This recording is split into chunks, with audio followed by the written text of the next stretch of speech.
Hello everyone. तो आज हम स्टार्ट करने जा रहे हैं क्लास 10th मैथ का चैप्टर नंबर 4 का एक नया मेथड, डिस्क्रिमिनेंट मेथड, जिसको हिंदी में विविक्त कर कहते हैं। इस मेथड में हम लोग जानेंगे कि रूट्स के नेचर क्या होते हैं, कि रूट्स की जो वैल्यू आ रही है वो इमेजिनरी है या रियल है। उस चीज को हम यहाँ पर डील करेंगे और उसके बाद में हम समझेंगे कि किन किन नेचर की वजह से हम लोग अपनी रियल वैल्यू निकाल सकते हैं और किस नेचर की वजह से हम अपनी रियल वैल्यू यानी कि एक्स की वैल्यू नहीं निकाल सकते हैं। तो जल्दी से कॉपी पेन निकाल लीजिए। Yes, my name is Ajit Singh and this is your beautiful the channel Madhav Krishna classes.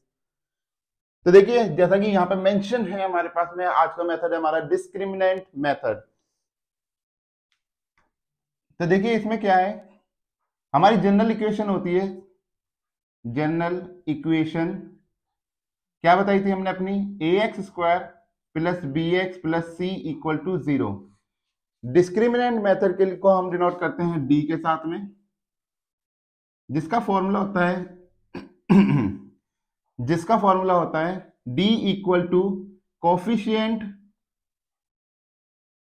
Of x का whole square minus 4 times of coefficient of x square into constant. क्या फॉर्मूला होता है हमारे पास में, d is equal to coefficient of x square, coefficient of x का coefficient क्या हमारा b, तो b square minus 4 into coefficient of x square का कोफिशिएंट होता है हमारा a, तो a इंटू कॉन्स्टेंट यानी कि c। तो d is equal to b square minus 4ac। तो ये हमारा हो गया फॉर्मूला, जिसको हम लोग यहाँ पर यूज करेंगे अपने रूट्स के नेचर को जानने के लिए। अब यहां पर कुछ कंडीशन आती हैं, तो देखिए नेचर कैसे पता लगेगा। नेचर ऑफ रूट्स, पहला case, case 1, if d is less than 0, अगर हमारी डिस्क्रिमिनेंट की वैल्यू 0 से कम आती है, 0 से कम आने का मतलब क्या है कि माइनस में आना, माइनस का 1 माइनस 2 कोई वैल्यू माइनस की आना। तो अगर हमारी डी की वैल्यू 0 से कम आती है तो हम लिखेंगे नो रियल रूट्स, कि कोई भी रूट्स रियल नहीं होगा। रियल नहीं होगा तो वो रूट्स कैसा होगा, इमेजिनरी। इस एक टॉपिक की वजह से क्लास 11th के अंदर हम एक चैप्टर पढ़ते हैं जिसका नाम है कॉम्प्लेक्स नंबर।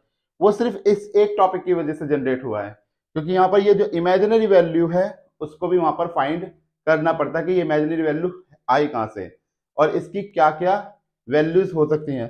तो वो आपके 11वीं क्लास में से आई गए, जो लोग मैथ लेंगे आगे जाके उनको ये टॉपिक पढ़ने को मिलेगा। सेकंड केस देखिए इसका, case 2, if d is greater than 0, अगर हमारी d की वैल्यू 0 से बड़ी होगी तो roots are real and distinct. तो उस केस में हमारे जो रूट्स होंगे, रूट्स को हम लोग मूल कहते हैं। हिंदी मीडियम वाले बच्चों के लिए थोड़ी दिक्कत हो जाती है इंग्लिश में डायरेक्ट बोलने में, तो रूट्स को मूल कहा जाता है। तो उसके मूल वास्तविक होंगे और डिस्टिंक्ट का मतलब होता है भिन्न भिन्न होंगे, यानी कि दो रूट्स आएंगे और दोनों के दोनों अलग अलग होंगे, उनकी वैल्यू सेम नहीं होगी। तीसरा केस हमारा क्या होता है, case third, if d is equal to 0 then roots are real and equal. यहां पर क्या होगा, जब d की वैल्यू हमारी 0 हो जाएगी यानी डिस्क्रिमिनेंट हमारा 0 के बराबर आएगा, तो उस केस में हमारे जो मूल होंगे वो वास्तविक होंगे और बराबर होंगे। जब दो मूल आपस में बराबर हो जाते हैं तो ऐसे मूलों को हम लोग कह देते हैं कोइंसिडेंट। ऐसे को हम क्या कहते हैं, कोइंसिडेंट। हमने लाइन के केस में भी ये बात पढ़ी थी कि कोइंसिडेंट लाइन कौन सी होती है, जो एक लाइन दूसरी लाइन के बिल्कुल ऊपर ऊपर चलती है, तो उसको हम लोग कहते हैं कोइंसिडेंट लाइन। इसी तरीके से जब दो रूट आपस में बराबर हो जाते हैं तो ऐसे रूट को कोइंसिडेंट रूट्स कहा जाता है। अगर हमारे पास में क्या होता है कि d greater than equal to 0 का कंडीशन हमारे पास में अगर आती है, यानी कि हमारे पास केस 2 और केस 3 आता है, तो हम अपनी x की वैल्यू निकालेंगे, that is the minus B plus minus under root d by 2a। यहाँ आप इसको डायरेक्ट भी लगा के देख सकते हैं फॉर्मूले को, डायरेक्ट कैसे हो जाएगा इसका, x is equal to minus B plus minus under root b square minus 4ac upon में 2a। ठीक है, तो ये फॉर्मूला हमारे पास में, जब हमारे पास केस 1 आएगा यानी कि हमारी कोई भी रूट्स हमारा रियल नहीं होगा, तो उस केस में हमें x की वैल्यू नहीं निकालनी। आपका जब d की वैल्यू ग्रेटर देन 0 यानी कि कोई पॉजिटिव वैल्यू आएगी या d इक्वल टू 0 आएगा, तभी आपको अपनी x की वैल्यू निकालनी है। ठीक है, तो इसे नोट डाउन कर लीजिए आप लोग और उस पर लगाते हैं बढ़िया बढ़िया से सवाल। तो जिसने अभी तक गर्लफ्रेंड के मैसेज पढ़ना बंद नहीं करा है वो कृपया करके बंद कर दें और चल के जल्दी से क्वेश्चन करना शुरू करें। अरे सर जी हम तो पढ़ाई ही कर रहे थे, ये कहाँ आप पुरानी यादों को ताजा कर रहे हो। चलिए तो एक्सरसाइज नंबर 4.4 देखिए। क्वेश्चन नंबर 1 का फर्स्ट पार्ट हमसे कहता है 2x स्क्वायर माइनस का 3x plus 5 is equal to 0। क्या कहा इसमें, find the nature of root, के बताइए जो मूल है हमारे उनकी प्रकृति कैसी है, और the following quadratic equation if the real root exist then find them. अगर वो रूट्स रियल हैं तो उनकी वैल्यू निकालिए और अगर वो इमेजिनरी है तो मत निकालिए, सिर्फ रूट्स रियल की बात करिए यहाँ पर। तो यहाँ तो देखिए हमारे पास में a की वैल्यू क्या है हमारे पास में, एक्स स्क्वायर का कॉफिशिएंट यानी कि 2, b की वैल्यू कितनी है हमारे पास यहाँ पर x का कॉफिशिएंट यानी -3, और c की वैल्यू हमारे पास में क्या है 5। देखिए कंपैरिजन हमारी जनरल इक्वेशन से ही होगी, ax square bx plus c। आप कंपेयर कर लीजिए, a की जगह पर 2 आ रहा है, b की जगह पर -3 और c की जगह पर 5 आ रहा है। तो d चेक कर लेते हैं इसका, d is equal to b square minus 4ac। तो b की वैल्यू है -3 का स्क्वायर -4 इंटू a की वैल्यू हमारे पास 2 है, c की वैल्यू है 5। तो 9 माइनस 4 2 जा 8, 8 5 जा 40। तो 9 माइनस 40 करेंगे, this is -30 which is less than 0। -30 हमारा कैसा है, 0 से कम है, hence roots are hence no real roots, इसके कोई भी रियल रूट्स नहीं होंगे क्योंकि वैल्यू माइनस की आ रही है। तो ये कैसे होंगे, इमेजिनरी रूट्स होंगे, इमेजिनरी रूट्स। अब देखिए हमारी वैल्यू इमेजिनरी आई है तो आपको अपनी x की वैल्यू नहीं निकालनी है, यानी कि रूट्स उसने साफ बोला हुआ है क्वेश्चन के अंदर कि रियल रूट्स अगर आपके आते हैं यानी कि d की वैल्यू आपकी ग्रेटर देन 0 या इक्वल टू 0 आती है तो ही जाकर आप क्या करेंगे, अपनी x की वैल्यू निकालेंगे, अदरवाइज नहीं निकालेंगे। कंडीशन ये याद रखिए कि d की वैल्यू ग्रेटर देन 0 या इक्वल टू 0 आ जाए तो आपको अपने रूट्स निकालने, अदरवाइज नहीं निकालने। ठीक है, चलिए इसके सेकेंड पार्ट को चेक कर लेते हैं। सेकेंड पार्ट हमें क्या दे रखा है, 3x square minus 4 root 3x plus 4 is equal to 0। तो a की वैल्यू यहां से कितनी मिल रही है हमें 3, b की वैल्यू माइनस की 4 रूट 3 और c की वैल्यू हमारे पास है 4। तो d इसका क्या आ जाएगा, d is equal to b square minus का 4ac। b की वैल्यू हमारे पास है -4 रूट 3 का स्क्वायर -4 इंटू ए की वैल्यू हमारे पास 3 और सी की वैल्यू हमारे पास में यहाँ पर 4। सो क्या आ जाएगी वैल्यू यहाँ से, d इज इक्वल टू 4 का स्क्वायर। देखिए किसी को नहीं आते इस तरीके को रूट खोलने तो याद रखिए 4 रूट 3 की मल्टीप्लाई आप 4 रूट 3 से कर रहे हैं, तो पहले नंबर को नंबर से मल्टीप्लाई कर दीजिए, 16 आ गया। रूट 3 की रूट 3 से अगर आप मल्टीप्लाई करेंगे तो आपको 3 मिलेगा, तो 16 इंटू 3 इक्वल टू क्या आ जाएगा आपके पास में 48। तो आपको क्या मिल गया यहाँ से 48 माइनस, यहाँ पर भी देखिए 4 4 जा 16, 16 3 जा 48, तो यहाँ भी आया 48। सो डी की वैल्यू कितनी आ गई हमारे पास 0। तो अब डिस्क्रिमिनेंट की वैल्यू हमें मिली है यहाँ पर 0, की वैल्यू हमारे पास क्या आ जाएगी यहाँ से, x is equal to minus का b plus minus under root d upon में 2a। सो b की वैल्यू हमारे पास क्या दे रखी है, यहाँ से b है हमारे पास माइनस का 4 रूट 3। देखिए 2 माइनस है, एक माइनस ये हो गया, एक फॉर्मूले में दे रखा है, ब्रैकेट लगाए माइनस का 4 रूट 3 प्लस माइनस डी की वैल्यू तो हमारी 0 आई है अपॉन में 2 इंटू ए की वैल्यू हमारे पास है 3। सो क्या वैल्यू निकल जाएगी हमारे पास, यहां देख लीजिए। तो x is equal to minus minus plus 4 root 3 upon में 6 प्लस माइनस रूट 0। अब देखिए प्लस माइनस है तो 2 रूट खुलेंगे, एक बार पॉजिटिव के लिए खोलोगे आप तो क्या वैल्यू मिलेगी आपको, x बराबर 4 रूट 3 प्लस करोगे 0 को तब भी रिजल्ट वही रहेगा अपॉन में 6 दूसरी नेगेटिव के लिए आप खोलोगे x is equal to 4√3 upon में 6। अब जो कैंसिल हो रहा हो उसे कैंसिल कर दीजिए, 2 से काटा 2 2 4, 2 3 6, और एक 3 से एक √3 कैंसिल हो गया, तो x की वैल्यू हमें मिल गई 2/√3। सिमिलर हम यहाँ पर काटेंगे, कैंसिल करेंगे अपना, तो हमें यहाँ भी x की वैल्यू कितनी मिलेगी 2/√3। So this is your roots of the quadratic equation. ठीक है, ये हमारे पास यहाँ पर क्या आ गया, इसके रूट्स आ गए। ओके, छाप लीजिए इसको। चलिए फिर करते हैं इसका अगला पार्ट, कि अगले पार्ट में हमसे क्या पूछा गया है। Okay, so I hope so आप लोगों ने उतार लिया होगा इसको। चलिए नेक्स्ट पार्ट देखते हैं इसका।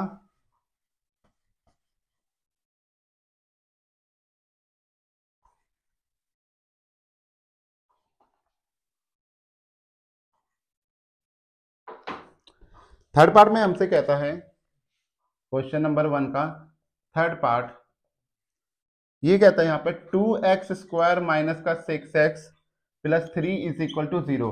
यहां से a की वैल्यू हमारे पास कितनी आ गई 2, b निकाला माइनस का 6, और c हमें मिला 3। तो d हम अपना चेक कर लेते हैं, b² minus 4ac which is equal to,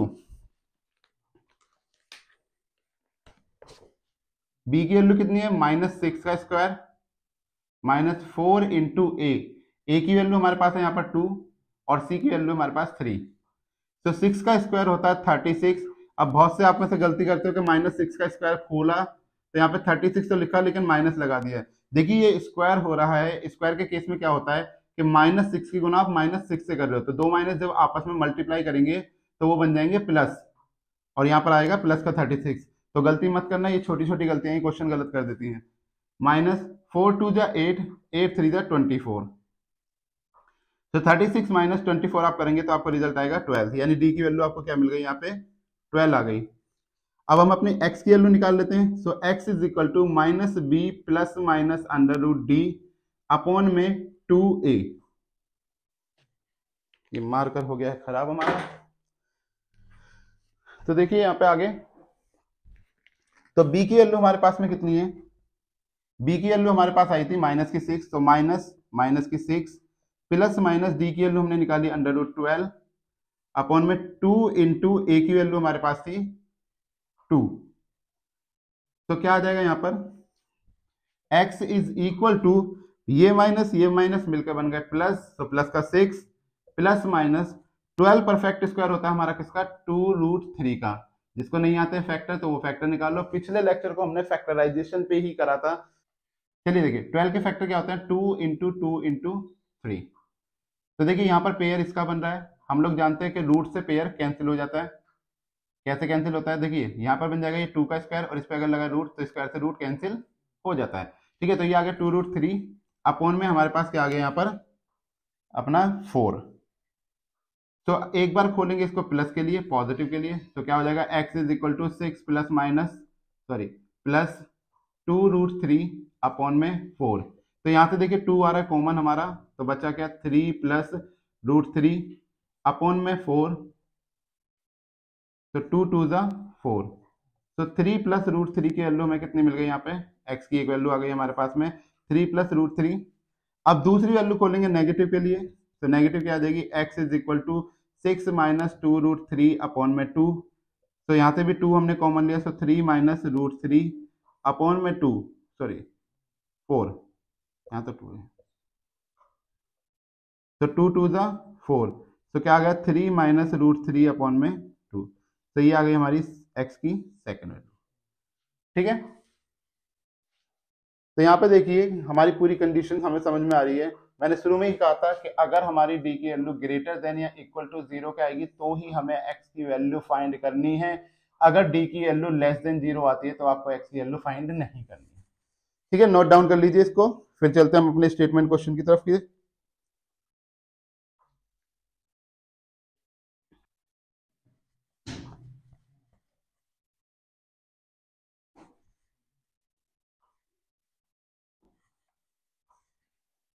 चलिए देखिए, सो हमारे पास में सेकंड क्वेश्चन में कहता है find the value of k for each of the following quadratic equation. कुछ क्वाड्रेटिक इक्वेशन हमें दी गई है, उसमें हमें अपनी k की वैल्यू निकालनी है, so that they have two equal roots. तो कंडीशन उसने पहले ही दे दी। क्वेश्चन नंबर 2 के लिए कंडीशन क्या है कि 2 इक्वल रूट की कंडीशन थी d बराबर 0। ठीक है, तो आगे हमसे क्वेश्चन देखिए फर्स्ट पार्ट, 2 इक्वल रूट्स, क्या कंडीशन दी है, 2 इक्वल रूट्स। इक्वल रूट्स तो सिर्फ एक ही केस में आ रहे थे, d बराबर 0 के। तो पहली क्वेश्चन हमारी 2x square plus k x plus 3 is equal to 0। a की वैल्यू कितनी आएगी यहाँ से 2, b हमारा है k और c की वैल्यू आ गई 3। तो d is equal to, equal roots की कंडीशन, तो d बराबर क्या हो जाएगा 0। पीछे आप लिख दीजिए यहाँ पे roots are equal, so b square minus 4ac is equal to 0। b की वैल्यू हमें दी गई है यहाँ पर k, तो k का स्क्वायर माइनस 4 इंटू a हमारा 2 है, c हमारा दे रखा है 3 which is equal to 0। So k square minus का 4 two the 8, 8 3 the 24 which is equal to 0।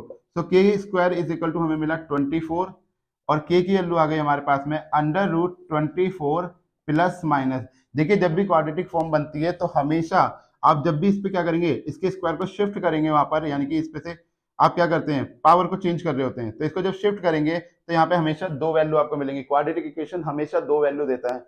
इस बात को पॉलिनोमियल में मैंने बहुत अच्छे तरीके से आपको बताई थी कि जितनी हाईएस्ट डिग्री होगी किसी भी पॉलिनोमियल या किसी भी पॉलिनोमियल इक्वेशन की, उतने ही इसके क्या मिलेंगे, हमें यहाँ पर रूट्स मिलने वाले हैं। तो इस बात को ध्यान रखना जरा सा, ठीक है ना। तो यहाँ पर स्क्वायर था इसलिए यहाँ पर दो वैल्यू आएंगी। तो के की वैल्यू हमें क्या मिल गई यहाँ से, k equal two plus minus, अब 24 के अगर आप लोग फैक्टर बनाएंगे तो क्या बनेंगे, 2 into 2 into 2 into 3, 2 two the 4, 4 two the 8, 8 3 the 24। अब देखिए पेयर तो सिर्फ इसी का बन पा रहा है, तो रूट क्या आ जाएंगे हमारे 2 रूट 6। तो ये आ गई आपकी k की वैल्यू। ठीक है, नोट डाउन कर लीजिए इसको। ओके, तो चलिए इसको रेस करते हैं। अब देखते हैं इसका सेकंड पार्ट।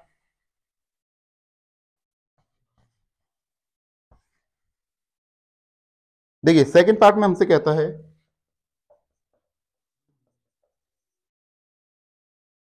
के x minus 2 plus 6 equal to 0। So k x की आप क्या करेंगे, एक्स से करेंगे सबसे पहले मल्टीप्लाई। देखिए ये फॉर्म हमें क्वाड्रेटिक नहीं दे रखी है। क्वाड्रेटिक फॉर्म बनाने के लिए सबसे पहले हमें क्या करना पड़ेगा, क्या थी हमारी quadratic form, a x square plus b x plus c equal to 0। यहाँ पर कहीं पर भी एक्स स्क्वायर हमें नहीं मिल रहा, तो सबसे पहले क्या करिए, के एक्स की मल्टीप्लाई एक्स से कीजिए। तो के एक्स स्क्वायर, के एक्स को 2 से मल्टीप्लाई करेंगे तो माइनस का 2 के एक्स प्लस का 6 विच इज इक्वल टू 0। तो ए की वैल्यू यहाँ पर कितनी आ रही है के, बी की वैल्यू हमें माइनस का 2 के और सी हमें मिल गया 6। तो यहाँ पे इक्वल रूट की कंडीशन चल रही थी, सो डी बराबर हमारा है क्या है 0 के बराबर। तो b square minus 4ac is equal to 0। तो क्या आ जाएगी, बी की वैल्यू हमें दे रखी है माइनस का 2k इसका स्क्वायर माइनस 4 इंटू ए की वैल्यू हमारी आई थी k और c की वैल्यू हमारे पास क्या आई है यहाँ से 6 equal to 0। So 4k square minus का 4 6 24k which is equal to 0। अब देखिए कुछ गलती क्या करेंगे आप, इसे शिफ्ट करेंगे, k से k काटेंगे, आपकी एक वैल्यू आएगी। ऐसी गलती मत करना, फैक्टर बन रहे हैं, यहाँ से 4 लिया कॉमन, k लिया कॉमन, तो बचा क्या यहाँ पे k minus 6 which is equal to 0। So 4k equal to 0 और k माइनस 6 इक्वल टू 0। याद रखना क्वाड्रेटिक इक्वेशन ये क्वाड्रेटिक ही है, मैक्सिमम डिग्री कितनी है 2 और सेम काइंड ऑफ वेरिएबल। अगर क्वाड्रेटिक इक्वेशन है तो दो ही रिजल्ट आएंगे हमेशा, कभी भी एक रिजल्ट निकाल के मत छोड़ देना, पेपर के अंदर गलती हो जाएगी ये, और इस गलती की वजह से आपको आपके नंबर कट जाएंगे। तो k की वैल्यू यहाँ से कितनी आई, k इक्वल टू यहाँ मिला हमें 0 और यहाँ पे k की वैल्यू हमें मिल गई 6। तो this is your final answer, note down कर लीजिए इसको। फिर करते हैं इसका अगला क्वेश्चन। तो चलिए करते हैं हम अपने अगले क्वेश्चन की शुरुआत। अगर किसी ने ये नहीं करा तो वीडियो को रिवाइंड करके पॉज कर लीजिए और पॉज करके आराम से इसको नोट डाउन कर लीजिए। देखिए थर्ड क्वेश्चन में हमसे क्या कहता है, क्वेश्चन नंबर 3, इसने हमसे कहा is it possible to design a rectangular mango grove, क्या एक आम का बगीचा बनाना संभव है, whose length is twice its breadth, जिसकी लेंथ, लेंथ यानी लंबाई, जिसकी लंबाई उसकी चौड़ाई से डबल है यानी दोगुना है, and the area is 800 metre square, और उसका क्षेत्रफल 800 मीटर स्क्वायर है। If so find its length and breadth, अगर हाँ तो आप क्या करिए इसकी लेंथ और ब्रेथ निकालकर बताइए। चलिए देखते हैं क्या ये पॉसिबल है कि नहीं है। हमने सबसे पहले बनाया एक रेक्टेंगुलर मैंगो ग्रूव। ठीक है, तो हमारा रेक्टेंगल ये बन चुका है। रेक्टेंगल की लेंथ ब्रेथ दोनों के बारे में बात करते हैं, तो सबसे पहले हम बात कर लेते हैं let the breadth of mango grove. Mango grove क्या होता है? आम का बगीचा। तो मैंगो ग्रूव उसने क्या करा, कंपैरिजन करिए ब्रेथ के साथ में, इसलिए जिसके साथ कंपैरिजन हो रही होती है हमेशा उसी को लेट करना होता है। तो let the breadth of the mango grove is x metre and length को किसने क्या कहा था? Length is twice of the breadth. तो length of mango grove equal to 2x।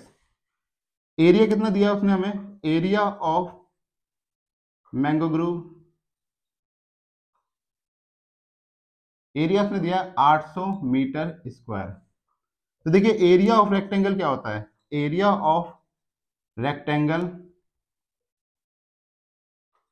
वो होता है लेंथ इंटू ब्रेथ। ठीक है, आगे देखिए इसको। अकॉर्डिंग टू क्वेश्चन क्या कहा है इसने कि हमें क्या निकालना है? Length into breadth is equal to 800। Length हमें कितनी दे रखी है यहाँ पर? 2x और ब्रेथ है हमारी x which is equal to 800। तो यहाँ से हमें मिला 2x square which is equal to 800। तो 2 से इसको कैंसिल करा, 2 4 जा 8, 400 आया हमारे पास। तो x square is equal to 400। तो x बराबर अंडर रूट प्लस माइनस 400 और 400 परफेक्ट स्क्वायर होता है हमारा 20 का। तो x equal two plus minus 20। अब देखिए नेगेटिव में तो कभी किसी की ना तो लेंथ हो सकती ना ही ब्रेथ हो सकती।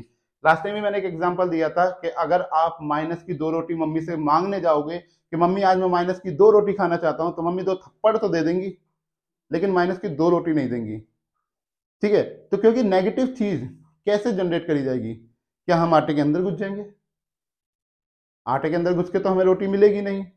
तो याद रखिए माइनस की चीज वैलिड नहीं करती।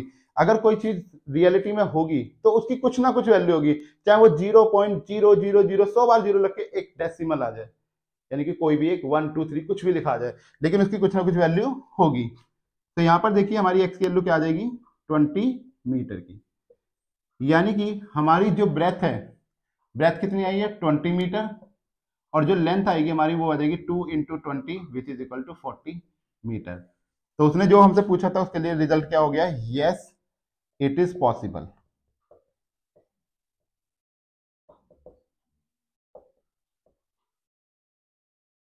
ठीक है, it is possible to make. Okay, so note down कर लीजिए इसको।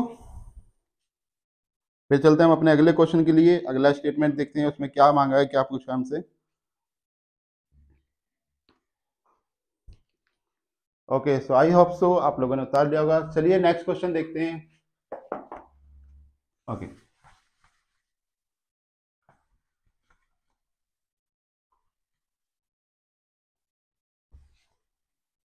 अगले पार्ट में देखिए इसकी क्या कहता है।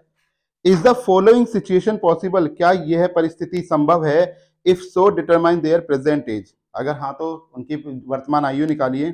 The sum of the age of two friends is 20 years. दो दोस्त हैं जिनकी आयु का योग यानी कि टोटल 20 वर्ष का है। दो हैं, कोई 10 साल का होगा, कोई 10 साल का होगा, या कोई 8 का होगा, कोई 12 का होगा, कोई 15 का होगा, कोई 5 साल का होगा, कुछ नहीं पता अभी। लेकिन दोनों की आयु का जो सम आ रहा है, जो योग आ रहा है वो 20 है। 4 ईयर एगो, 4 साल पहले the product of their ages in year was 48। ठीक है, 4 साल पहले उनकी आयु का गुणनफल 48 था। तो बताइए इनकी प्रेजेंट एज क्या होगी? ठीक है, तो क्वेश्चन आप लोगों को समझ में आ गया। क्वेश्चन नंबर 4 लेट कर लेते हैं। Let the present age of first friend. First friend की प्रेजेंट एज हमने मान ली x ईयर्स। तो सेकंड की कितनी हो जाएगी? Present age of second friend दोनों की एज का सम कितना था 20। अगर एक x साल का है तो दूसरा कितना हो जाएगा 20 माइनस x ईयर का। भाई इस फर्स्ट वाले की एज घटा दूंगा टोटल में से तो हमें पता लग जाएगी दूसरे की कितनी है। अकॉर्डिंग टू क्वेश्चन 4 years एगो, 4 years एगो, 4 साल पहले फर्स्ट फ्रेंड की एज कितनी होगी, फर्स्ट फ्रेंड्स एज। देखिए मैंने पहले भी बताया था कि अगर आपको कहीं पर एगो, एगो, ठीक है, या बिफोर ऐसा कोई वर्ड लिखा मिलेगा तो आप प्रेजेंट एज में से माइनस करेंगे उतने साल, ईयर्स माइनस करेंगे जितने साल उसने बात करी है, 4 बोला 10 बोला कितना भी। और अगर आपको आफ्टर, नाउ और लेटर इन तीनों में से कोई वर्ड दिखाई देगा तो आप वहां पे प्रेजेंट एज में उन सालों को ऐड कर देंगे। ठीक है, तो यहाँ पर हमारी बात हो रही है 4 year एगो, 4 साल पहले की बात हो रही है, तो उसकी एज कितनी हो जाएगी, आज प्रेजेंटली वो x साल का है, 4 साल पहले 4 साल कम कर दो उसकी एज में से। सेकेंड फ्रेंड की एज क्या हो जाएगी, second friend's age is equal to, पहले 20 माइनस x साल का था प्रेजेंटली, 4 साल और उसमें से माइनस कर दो, इतने साल का हो जाएगा, यानी कि कितना आ जाएगा हमारे पास 20 minus 4 is 16 minus x which is equal two years. ठीक है, आगे देखिए हमारे पास में, तो उसने कहा कि प्रोडक्ट ऑफ 4 year एगो, जो प्रोडक्ट है इनकी एज का वो 48 है।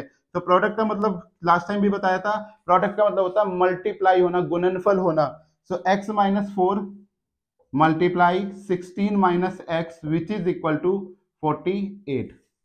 तो यहाँ से x की मल्टीप्लाई 16 से करी 16x आया, x की मल्टीप्लाई x से करी सो x स्क्वायर, 4 की 16 से करेंगे तो 64 और 4 की x से करेंगे तो प्लस का 4x which is equal to 48। ठीक है, अब यहां पर देखिए 16 और 4 20x minus x square minus का 64 विच इज इक्वल टू 48। अब यहां पर एक्स स्क्वायर हमारा पास है नेगेटिव, तो हम इस पूरी वैल्यू को लेंगे और उस तरफ राइट साइड में शिफ्ट कर देंगे। तो हमें मिला एक्स स्क्वायर माइनस का 20x। देखिए एक्स स्क्वायर कैसा था, नेगेटिव का, राइट साइड में जाके पॉजिटिव हो गया, 20x पॉजिटिव था, राइट साइड में जाके माइनस का हो गया, माइनस का 64 है, राइट साइड में जाके प्लस का 64 और प्लस का 48 इक्वल टू 0। तो हमें इक्वेशन मिली एक्स स्क्वायर माइनस 20x और 64 और 48 को आप ऐड करोगे तो आपको मिलेगा 112। ठीक है, देखिए जोड़ लीजिए, 4 और 8 12, कैरी करा 1, 4 6 10 और 1 11, सो 112 इज इक्वल टू 0। तो यहाँ से देखिए हमारे पास a की वैल्यू 1 मिल रही है, क्योंकि एक्स स्क्वायर के आगे कुछ नहीं है, कुछ नहीं होता तो कोफिशिएंट हमेशा 1 होता है। b की वैल्यू हमारे पास 20 आ रही है माइनस की, और c की वैल्यू हमें मिल रही है 112। तो d चेक कर लेते हैं, इसका फॉर्मूला होता है बी स्क्वायर माइनस 4ac। तो b की वैल्यू हमारे पास है माइनस की 20 इसका स्क्वायर माइनस 4 इंटू 1 इंटू 112, तो यहाँ से मिला हमें 400 माइनस, यहाँ से हमारे पास आएगा 4 2 8 और 4 4, तो यहाँ से देखिए माइनस का 48 जो कि लेस देन किससे, हमारा 0 से है। अब हमारे पास ये कैसी वैल्यू आ रही है, इसके तो कोई रियल रूट्स निकलेंगे नहीं, कंडीशन क्या थी, D less than equal to 0, तो नो रियल रूट्स, तो कोई रियल रूट्स ही नहीं आ रहे। जब रियल रूट्स नहीं मिल रहे इसके तो हम कह देंगे this condition is not possible, this condition is not possible, कि ये कंडीशन बनानी संभव नहीं है। ठीक है, चलिए नोट डाउन कर लीजिए। तो लास्ट क्वेश्चन है फिर इस एक्सरसाइज का और इस चैप्टर का भी, तो जल्दी से आप लोग नोट डाउन कर लीजिए। हम चलते हैं इसके आखिरी क्वेश्चन की तरफ और करते हैं अपने इस चैप्टर का, इस एक्सरसाइज का समापन। ओके, तो आई होप सो आप लोगों ने उतार लिया होगा। चलिए इरेज कर रहे हैं। देखिए मैथ सबसे अच्छा सब्जेक्ट होता है अपनी इंटेलिजेंस को बढ़ाने के लिए। आप अपना आईक्यू लेवल अगर बढ़ाना चाहते हैं तो उसके लिए आपको डेली मैथ करनी चाहिए। ये मैटर नहीं करता आप कौन सी क्लास की कर रहे हो, अब ये नहीं कि 2 का टेबल लेके बैठ जाओ, 2 का टेबल नहीं, पर आप छोटे छोटे सवाल कोई सी भी क्लास के, चाहे वो 3rd के हो, 4th के हो, 5th हो, 10th हो, 12th हो, कोई सी भी क्लास के आप अगर मैथ के सवाल लगाते रहते हैं तो उससे आपका आईक्यू लेवल, क्योंकि मैथ क्या करता है, सोचने के लिए आपको उत्साह कर देता है कि मैथ के बिना आप सोच नहीं पाओगे। वहां पे मैथ का जब सवाल करोगे आप कंडीशन देखोगे, कंडीशन देखकर आप ये देखोगे कि उसमें क्या लगेगा, आपका दिमाग खराब होगा और वो दिमाग खराब होना आपके लिए फ्यूचर में बहुत अच्छा हो जाएगा। लेकिन अगर आपने बंद करके किताब को रख दिया तो आपका कुछ नहीं होने वाला। चलिए लास्ट क्वेश्चन देखते हैं इस एक्सरसाइज का और इस चैप्टर का। क्वेश्चन नंबर 5 हमसे कहता है, is it possible to design a rectangular park? क्या एक ऐसा आयताकार बगीचा या आयताकार पार्क बनाना संभव है ऑफ पैरामीटर 80 मीटर, जिसका परिमाप 80 मीटर है, एंड एरिया 400 मीटर स्क्वायर है, जिसका क्षेत्रफल 400 मीटर स्क्वायर है। If so find the its length and breadth. अगर ये पॉसिबल है तो इसकी लेंथ, लंबाई और ब्रेथ, चौड़ाई निकालिए। ठीक है, देख लेते हैं। तो ये हो गया हमारा बगीचा और हमने लेट कर लिया, लेट का लेंथ ऑफ रेक्टेंगुलर पार्क, हमने रेक्टेंगुलर पार्क की लेंथ मान ली अपनी x, breadth of rectangular park, उसको हमने लेट कर लिया अभी थोड़ी देर y। तो हमारे पास में इसकी लेंथ कितनी है x और ब्रेथ कितनी है y। अकॉर्डिंग टू क्वेश्चन इसने क्या कहा हमसे, पेरीमीटर ऑफ रेक्टेंगुलर पार्क कितना दिया हमें, 80 मीटर का। फॉर्मूला क्या होता है पेरीमीटर का, 2 times of l plus B which is equal to 80। तो 2 टाइम्स ऑफ l की वैल्यू हमारे पास है x, b हमारा है y which is equal to 80। तो 2 1 जा 2, 2 4 जा 8 यानी 40। तो x प्लस y हमें कितना मिल गया यहाँ से 40। ये आ गई हमारे पास equation number 1। Area of rectangular park कितना दिया हुआ है मैं यहाँ पे, is equal to 400 metre square. ठीक है, एरिया यहाँ पर हमें कितना दिया गया इसका रेक्टेंगुलर पार्क का, 400 मीटर स्क्वायर। एरिया का फॉर्मूला होता है हमारा length into breadth which is equal to 400। Length कितनी दी गई है हमें यहाँ पर, लेंथ है हमारी x, ब्रेथ दी गई है हमें यहाँ पे y which is equal to 400, यानी कि एक्स वाई इक्वल टू हमें कितना मिल गया 400। Equation number 2। अब देखिए यहां से फर्स्ट इक्वेशन से अगर मैं यहाँ पर y की वैल्यू निकालता हूं अपनी, तो y इज इक्वल टू मुझे क्या मिलेगा 40 माइनस एक्स। इस वैल्यू को उठा के रख देंगे हम अपनी सेकेंड इक्वेशन में, तो क्या आ जाएगा x, y की वैल्यू हमारे पास क्या आई है 40 minus x which is equal to 400। x की 40 से मल्टीप्लाई करी तो 40x माइनस का x square which is equal to 400। तो एक्स स्क्वायर, इसमें तो माइनस अगर कॉमन लेंगे, माइनस का 40x प्लस का 400 विच इज इक्वल टू 0। ठीक है, माइनस कॉमन ले लीजिए या ऐसे कह लीजिए कि हमने क्या करा, इसको राइट में शिफ्ट कर दिया। तो a की वैल्यू आपके पास 1 आई, b आपको मिला माइनस का 40 और c की वैल्यू आपके पास हो गई 400। तो क्या आ जाएगी यहाँ से, अपना d चेक कर लेते हैं। तो d का फॉर्मूला होता है माइनस का B square minus 4ac, sorry d का फॉर्मूला होता है हमारा बी स्क्वायर माइनस 4ac। तो b हमें क्या दे रखा है माइनस 40 का स्क्वायर माइनस 4 इंटू 1 इंटू 400। ठीक है, तो देखिए जगह थोड़ी सी कम है, ऊपर कर देते हैं इसको, ऊपर वाले को इरेज कर देते हैं थोड़ा सा, क्वेश्चन ही हटा रहे हैं बस और कुछ नहीं कर रहे। इसको लिख देते हैं यहाँ पे 5 ऑप्शन। तो देखिए क्या आ गई यहाँ से हमारे पास में 1600 माइनस 1600, ये हमारी डी की वैल्यू आ गई। तो डी हमें कितना मिल रहा है यहाँ पर 0। तो एक्स हमारे पास क्या आ जाएगा minus B plus minus under root D बट्टे में 2a। तो बी की वैल्यू हमारे पास कितनी आई थी, बी मिला हमें 40, तो माइनस माइनस का 40 प्लस माइनस डी हमें मिला 0, 2a, तो 2 इंटू ए की वैल्यू हमारे पास कितनी थी 1। तो यहाँ पे आ गया 40/2 प्लस माइनस 0। अब 2 बार खोलोगे तो आपको पता ही है एक्स की वैल्यू, इसको कैंसिल आउट करूंगा तो आपको कितना मिल रहा है 20, तो आपको 20 मिल जाएगा। तो यानी कि आपकी लेंथ ऑफ रेक्टेंगुलर पार्क कितनी मिली हमें 20, और ब्रेथ निकालोगे तो कितनी होती है 40 माइनस एक्स करेंगे, 40 माइनस एक्स करेंगे, एक्स की वैल्यू 20 है तो ये कितना आ जाएगा 40 माइनस एक्स, यानी कि ये भी 20 मीटर। ठीक है, तो यहां पर हमारे पास ये संभव था, तो हमने कहा यस, बड़ा बड़ा लिखेंगे यस इट इज पॉसिबल, यानी कि ऐसा पार्क बनाना पॉसिबल है। किस फॉर्म में बनेगा, स्क्वायर की फॉर्म में बनेगा, क्योंकि इसकी लेंथ और ब्रेथ दोनों बराबर है। तो यहां खत्म होता है हमारा चैप्टर नंबर 4 क्वाड्रेटिक इक्वेशन। इस चैप्टर के अंदर हमने सारी डिटेल पढ़ ली, बहुत अच्छे तरीके से, बहुत डीप में जाके पढ़ लिया, क्वाड्रेटिक इक्वेशन को पहचानना सीख लिया, सब कुछ खत्म कर लिया। इसके बाद भी अगर आप लोगों को कोई डाउट आता है तो आप कमेंट सेक्शन में जाइए, वहां पर जाकर लिखिए कि अभी भी हमें इस टॉपिक में डाउट आ रहा है या इस सवाल को करने में प्रॉब्लम हो रही है। तो हम उसके लिए आपका एक डाउट सेशन अलग से लेकर आ जाएंगे और उस डाउट सेशन में हम वो सवाल तो कराएंगे ही कराएंगे जो आप लोगों के डाउट में होंगे, साथ में कुछ एक्स्ट्रा सवाल भी कराएंगे जो आपके एग्जाम के पर्पज से बहुत अच्छे होंगे। नेक्स्ट जो चैप्टर है हमारा वो है अरिथमेटिक प्रोग्रेशन, उसको स्टार्ट करेंगे। तो तब तक के लिए पढ़ते रहिए। All the very best.